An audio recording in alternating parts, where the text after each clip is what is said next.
Okay, this video is on double object pronouns. So at this point, you should have already learned direct object pronouns. And so hopefully pronouns, can't get that spelled right. There we go. And so hopefully at this point you remember those, answer the question.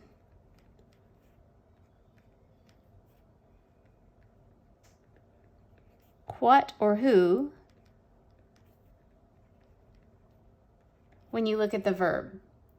Okay, so your direct object pronouns, let's do your chart here. So we have me, te, this is where you have lo or la, nos, os, los, or las, okay? So there's those, all right? And then you have your indirect object pronouns. I'm gonna change colors just to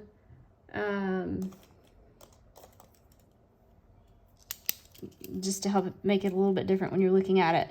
So then indirect objects. Okay, again, they're pronouns. Remember, the pronouns are replacing a noun. So these answer the question, to whom or for whom, when you look at the verb. Okay, your indirect object chart, very similar to your direct object part chart, but a little bit different. And notice when we always have that difference, right? It's in that bottom section. So here we have me, te, those are the same. Now le, remember these from gustar, nos, os, and les. Okay, so you learned those really early on, right? They didn't maybe make so much sense to you back in 1411, but those were your indirect object pronouns for the el, ella, usted forms. Okay, so when you do double object pronouns, that means you're using both a direct object pronoun and an indirect object pronoun. Now, your order, so when using double object pronouns,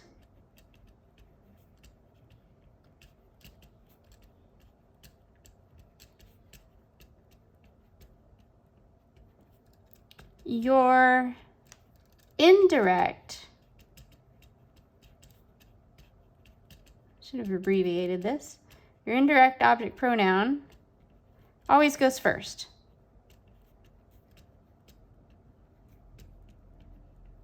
Okay, and just like when you did direct and indirect, they're going to come, they will go in front of the conjugated verb. Now, you're going to have the same, exception's not really the right way to say it, but you're going to have the same possibilities, I guess, of tagging it on the end or putting it at the beginning, depending on what's in your sentence, right? So if it's an infinitive, you can still tag it on the end. If it's a gerund or that present participle, you can still tag it on the end. I'm not going to do those examples right now. And then if it's commands, remember, it's either all the way in front, if it's negative, or attached to the end if it's affirmative for the command. So watch for that. I don't want to dig in that right now. Right now I want you to know the double object pronouns, indirect comes first, and they're going to go in front of that conjugated verb. Again, I know your book is going to practice multiple ways, but remember, for me, this is the key of what I want you to take away. Okay, so let's say I buy the book for, let's do it for you. Okay, and I'm going to treat you as tú. Okay, so the I buy, there's compro. Okay, now let's look at our sentence. So I buy what? I buy the book. So the book is my direct object. So if you remember how to find that, you say, okay, that's masculine, that's singular, come up to your chart, and so that would be a lo. So you know that that's going to turn into a lo. Okay, then to whom or for whom, right? Remember here we're looking for that para or the a if the sentence were already in Spanish. So for you, okay, well, I didn't tell you, so technically, you know, it could be the le or it could be the te. We're just going to go for the te. If I don't specify, I'm usually referring to a te. So that's going to be te, right? Okay. So then I want that indirect object first and then the direct object. So my I buy the book for you turns into te lo compro. Okay, so look at that. 1, 2, 3, 4, 5, 6 words in English. We could have made it less by saying it instead of the book if we already knew we were talking about the book.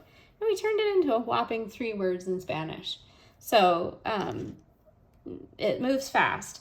And then another thing I want you to think about is, I think I've mentioned it somewhere else, but this is kind of like, if you like Star Wars, I always think of Yoda speak, right? So for you, it, I buy. So it's backwards, right? Normally you would say, I buy it for you. So this is where our subject and verb and objects, they're flipped around here. So not the subject and verb, but the objects, because those are coming first. So as you're learning these, if you're trying to use them in free speech, please have some grace on yourself, right? Because it's an order we're not used to. And you have to think of these, like the replacements for them, watch that gender agreement, before you're ready.